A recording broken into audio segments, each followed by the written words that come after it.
All right, y'all. We are back again with another episode of Alumni on Air. Yay! I am beyond excited to have this guest here. If you were a part of season one, you saw her counterpart, but the better half is in the building, and we cannot wait to hear. Shout out to her husband, though. Seriously, you're amazing too. But definitely want to hear this amazing story from this beautiful woman sitting right here next to me. But before we jump into that, who am I? I am Jamisha Hayes. I am the managing director of Alumni, and I am also the one that came up with this idea of us having alums come to the Teach for America Memphis office, share their amazing stories of how they got to TFA, what they did when they were in the Corps, and what they're doing now, just so that other people can get insight on what does it mean to be a Teach for America Memphis Corps member, and what are the possibilities once you finish the Corps. I could not do this work without my counterpart in all good things. And sometimes we have to do a little bit of craziness. But that's James Larkin. He's the director of Alumni Communications. So thank you, James, for all the things you do to make all of this happen. And now, this amazing guest here. Can you tell us your name and if there's any history behind your name? Sure. I'm Elisabeth Bogart Black. History behind the name is my mom wanted me to be special. So she said, let me not do Elizabeth with a Z. Let me do an S. And it has been misspelled for 30 years. Shout out, Mom. Yeah. I like that. Uniqueness is important. Yeah, it is. Yeah. Okay. So where are you from, Elisabeth? Originally from the Boston area, just north. But my family moved to Toronto when I was 3. Wow. Yeah, so I'm actually a permanent resident of Canada. Yeah. Yeah, I love Canada. I went to Canada. It was chef's kiss. Always good to have that in the back pocket. Yes. But yeah, I grew up in Toronto and then moved back to Boston. Went to boarding school there. Went to McGill in Montreal. So spent 4 years back in Canada. And then literally the day I graduated, I hopped on a plane to Memphis. So you were in Montreal. I love Montreal, by the way. Beautiful, beautiful, beautiful, amazing. But okay, so now I'm just so. It's a long story. I want to hear. Okay, so what year was this? Where were you in Montreal? Okay, so from Montreal, I was there. Well, actually, I took a gap year after high school. Okay. Went to England, spent a year in the north. Went to Montreal, was there until 2017. Studied history and minored in education at McGill, and really was trying to figure out if I wanted to be like an educator or not. And my mom was like, you could always do, again, coming up. But she was like, you could always just do Teach for America. You could apply. Wow. They'll put you right in the classroom. Yes. So I said, and then I can figure out 2 years. You can do anything for 2 years. Now I'm doing it for 8. Okay. I know, right? But yeah, so I was in Montreal, love Montreal. I'm a French speaker, so that was really fun. And ended up just deciding like, hey, where should I go? The TFA people were like, well, try Memphis. I was like, I'll put it on my list. And then lo and behold, that's where they wanted to send me. So I was like, I'm moving to the South. Oh my God, you are like amazing. I love this to just jump and say I'm gonna just go and a whole. So you knew nothing about Memphis. Nothing. I just knew, like the picture. I remember clearly on the TFA website. It was just like a picture of the Memphis Bridge and like a little blurb. And I had never been to the South before ever. Like the furthest south I had been was like New York City. Yeah. So I always say that like I've been to England, I've been to Ireland, I've been to Canada, and like the biggest culture shock was when I moved here. Wow. You know, as I think, so I've traveled abroad as well, and I never thought about that because I'm from Memphis. But now that you say that, and if I thought about a culture shock, yeah, you're right. It would be. What? Okay, so what was the culture shock when you got here? I guess I had never been to a place where people, well, first of all, people are just really, really friendly, which I know is a good thing. Yeah. But I was so unaccustomed to it. Like people starting up conversations like in line for the grocery store, or like you go to get your oil changed and like you're having a whole conversation with a man about your life. He's asking you if you're single. You're like, but he's like an old man. It's just like a grandpa being like, you know, honey, like, are you married? And you're like, no one's ever asked me that question before, like, at all, ever. But yeah, and then also, I always joke. I didn't tell Cartavis, my husband, this for the longest time, but when we first met, like, I had a lot of trouble understanding what he was saying. Okay. But he was like really nice, and so sometimes I would be like, "What did you just say?" And then I would have to do the classic, like, "I'm just gonna laugh and hope that it's fine." So I had to listen like really hard.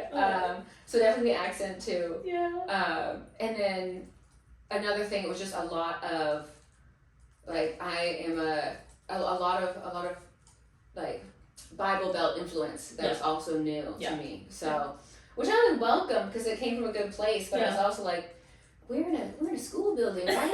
Like, school building. Okay, cool. Like, we're just gonna run with it. But yeah, definitely a little bit of that. I love it. As a native Memphian, this is beautiful to hear from. Like, I love seeing this city through other people's eyes, and so I appreciate that. So you get the call or get the email, and you're like, I'm going to Memphis. And at that time, did you put your content down that you wanted in grade level? Did you put that down? And what was it? I said social studies. Yeah, definitely. Or history. So they had me take tests so that I could teach 4th through high school. So that's what I'm qualified. Well, like, I've got the certification that I can teach those things. But yeah, and they actually said that was another reason why I put Memphis on the list, was because they said they needed history teachers. And that's what I really was interested in teaching. And so I was like, let me go somewhere where I have a better chance, because no one wanted me to be their math teacher. Like, no one wants me to be their math teacher. No. Recently, Elisabeth got to see me on my math skills in real time. And yeah, I literally told everybody in that moment, if you know you were at the alumni brunch, so you know that was the intent. It was a little junky joke, but seriously, I was like, you're right. Nobody wants to teach math. I literally, I taught history for a reason, and that you're right. That I was great at that. Yeah. So okay, we're in the core. Yeah. So you moved to Memphis.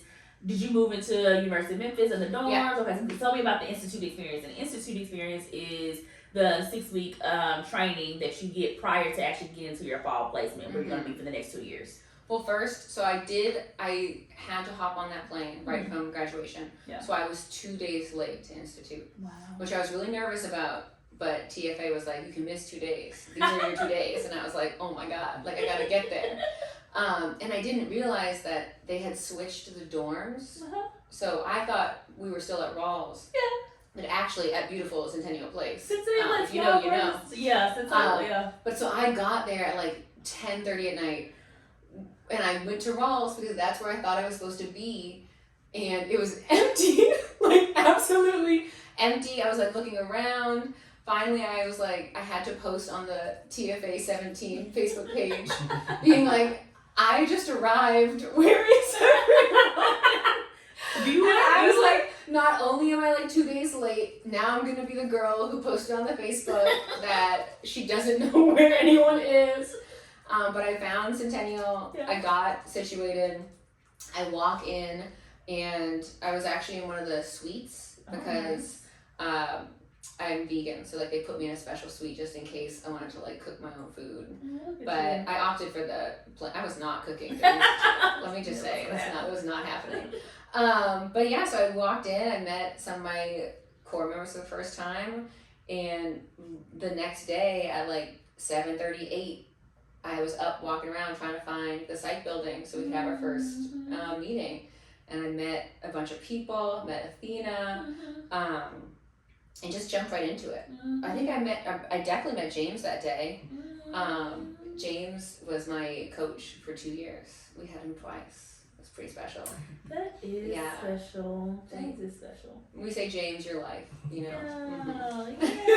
Shout out, James! Yeah, but Institute was crazy. Yeah, it was going to bed at 11, waking up at 5 every day, standing in front of 6th, 7th, and 8th graders trying to teach the book Monster. It was an experience. Yeah, where you were like, okay, I'm gonna need to do this in 6 weeks by myself. Yep. Yeah. Yep. So let me absorb everything, and try and make it until Saturday.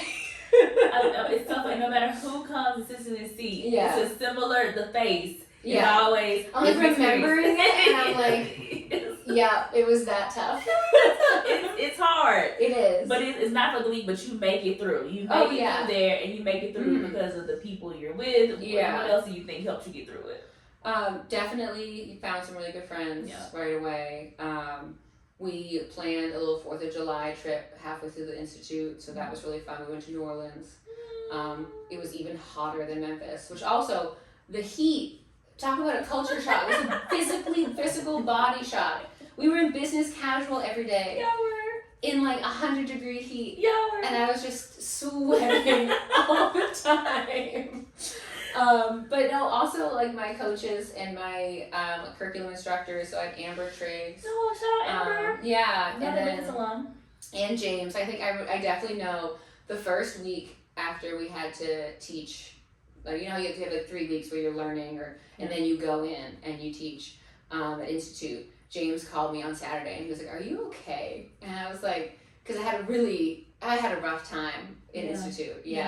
But a good, a learning experience. But yeah, James was like, "Are you okay?" Yeah. And I was like, "I'm gonna be okay, James. Just keep checking in on me." Yeah. I mean, everybody, I don't know anybody that didn't have a breakdown or cry or something in Institute. When I did the core, I definitely had a breakdown. I was like, I was doing great, and like my friends that I actually would go, we did the Institute in Atlanta, not in Memphis. And we would go to, I think it was Rocky Mountain or some type of like place. And we would like write lesson plan, cry, and just like maybe have a drink, maybe do something to just like get ourselves ready for the next day, because it was so much. But at the same time, I think that was the part, right? You're learning something new, and you're building up. And I think we learned how to lean and fail forward, honestly. We learned how to say, okay, I did this lesson, I did this was a great spot, but this was not a great spot, I'm gonna fix that tomorrow. And by the time I finished that 6 weeks, yes, I was like, I can do this. But every day I was questioning it. Well, I think that's something that I really appreciated, was having the Institute in Memphis. Yeah. Because not only was I getting used to the idea of teaching and like the content and like how to prepare a lesson, also got to meet a bunch of kids from Memphis who like taught me new Memphis slang and taught me what was cool. And then I also got to explore the city, so I wasn't as like overwhelmed when Institute finished and I had 2 weeks to move into my house. Yes. And then prepare for the first year of teaching. Yes. So that was really great. I think that's actually a really great point, because my core, we did have to like come back and then meet to get your house. Like it was a lot. So I do think when we finally moved to just doing Institute in Memphis, when I started working Institute, I did see a difference. I was like, this is actually a great thing. And I think it is good to be in the city, in the community with the kids. That's great. So you finished your core commitment, your Institute, excuse me. So what school did you teach at, and how was that experience? How did that go? So my first school was opened in 2017 and closed in 2018. Oh wow. Yes. So I taught 6th, 7th, and 8th grade social studies. Okay. And the school was a very interesting group of people. Only like 60 kids. So it was a very like different experience. One that I learned a lot from, but was also really excited to move to Humes after. So after that first year, a little rocky because I was teaching 3 preps and the school had like a lot of like no organization. And so moving from that to Humes, I was like really excited. I was teaching 7th grade social studies, and I had about like 75 kids, 80 kids I was responsible for. But also, it kind of made the second year feel like the first year. So it was 2 back-to-back learning experiences. But I fell in love with Humes. So I was really, really happy to be there for my core commitment, and ended up staying 3 years after that. So that community really embraced me and like welcomed me, which I loved. But the first year was crazy. Yeah, like I got paid in $100 bills instead of a check. Oh my God. So that, yeah. James, why did you not? We had staff meeting. James never let me know this. James, I never do this thing. Okay, keep going. So after that, I was like, okay, I'm really excited to be a part of a school, and Humes was such like an integral part of that Smoky City community. So once there, learned a lot more. But that was like an area where I really felt like I grew a ton as an educator. Yeah, I think Humes was definitely an amazing school. Yeah. It had a sweet spot in my heart. I remember going over there for one of my core members when I was coaching. And every time I went there, it was so much love in the building. It was so much heart. It was just amazing, the feeling in the space. And just to hear you say that, and shout out Smoky City. My mom's from Smoky City. So I just shout out Smoky City. That just really warmed my heart for you to say that, because it makes me think about my stuff around, so where I grew up at too. So I think that's great. So when you did the core commitment, you did your first year, your second year, and that's even very unique. That's a very unique story of having two schools. And so, but even though you didn't let that hold you back, because some people would have taken that and be like, you know what, I'm done. I don't want to do this anymore. It's 2 years. This should be more organized. Or it should be. We all have these shoulds that we create. Yeah. Why did you persevere through and say, I'm gonna stay and I'm gonna keep pushing? I guess I felt, well, one, I'd like raised not to be a quitter. And so I really felt like after my first year, I wanted more time. And I also fell in love with what I was doing. Like I really do feel passionate about teaching history to children. I think it's super empowering and really, really important, especially as we continue to live in unprecedented times. Yes. So I was like, you know what, I've done 1 year, and my first year at Humes was tough. I like learned a lot. I ended up like partnering with the dean of students to be like, how can I be better? And then every year I just tried to like sharpen my toolkit. And I just saw that it was like worthwhile. Like I saw what I was doing was like having an impact with the kids. And I think it's really powerful that children go from like asking you if you're gonna leave after the first quarter to expecting you to be there year after year. And like I got to teach like 3 sets of siblings, and I know your cousin, and like you really start to become a part of a community, and I got attached, and I think that's why I felt like it was important that I stayed. I love that, and I think that's part of the work. I think sometimes in the world that we live in, we get so caught up with things have to be a certain way, or that it has to be, and there are some things that are truly unacceptable, and that they should be. And when you deal with people work, I always realize that with people work, it's not going to always go the way you think it's going to go. But what is true is the heart, is that we are people, that we have love, that we can care, we can show up with each other, we can give our best every day. And I think what you're telling me from your experience, that you did that. You said, no matter what came, I'm going to roll with the punches, I'm going to give my best to my babies and to this community. And as a result, you had some great success in doing that. Yeah, well, also, like, that was the thing I kept telling people, because people, like, I would work summer jobs and people would ask me where I taught, and I would say Humes, and I would get a negative reaction. They'd be like, oh, Humes, or they'd be like, Harms. And I would be like, and I would say, like, no, the kids are great, and they were. Like, it was never the children, and I just kept being like, that's ridiculous. These kids can perform as high or higher than anyone else. And so I just kept being like, I'm going to stay, and I'm going to continue to work with them. I'm going to continue to talk about the Pope and samurais, and like these children are also going to care about it. And they did. So from there, we did our 2-year commitment. We had a great experience there. We then stayed a 3rd year at Humes, and then the fourth. No, I stayed my first. I stayed there for my 2nd to my 5th year. Wow. Yeah. So I taught at Humes for 4 years. One of them was almost entirely virtual, but yes, I stayed through the pandemic. So tell me what that was like. Well, my school, I'm actually really grateful it was crazy at the time, but we did 7:45 to 2 on the screen every day. Okay. And it was required that everyone's camera be on. So it felt like real teaching to that extent, because I wasn't just talking to like a void. Like I could actually check up on students and like they would see me through the camera. But it was really tough. But we did actually like a facing history PD the year to start the year, and they said, what do you want to bring into the virtual space from your real life classroom, and like what do you need to change? So like continuity and change. And that's like a theme in history. So I really thought about what I wanted to bring and then what needed to be let go. And then when we came back, I did the same thing, because a lot of things have been successful online. I was like, oh, I can bring this into the classroom. And I was so excited to be in the classroom again. Oh my god. Yeah. I don't think if someone asked me if I could do Zoom school again, I would say no. Okay. But it did happen. So and we still got to build relationships.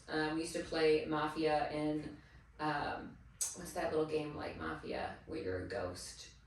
Imposter. Yeah. Yeah. What is it? The imposter game.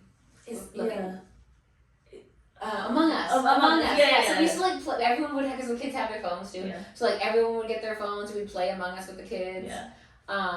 But yeah, that was definitely a trying experience. But one that, again, I was just kind of like, no, I can do this virtual. I can do it in person. Like, we're just gonna continue to teach. And you're adding another tool to your toolkit.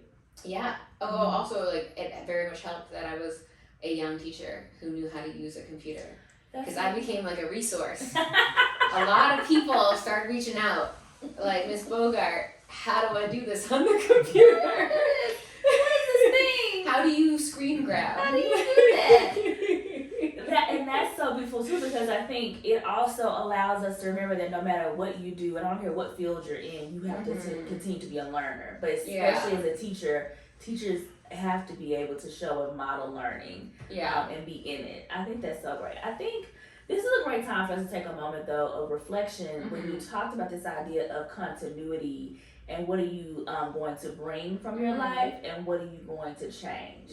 I think that's very beautiful, because I look at your story and so much of it is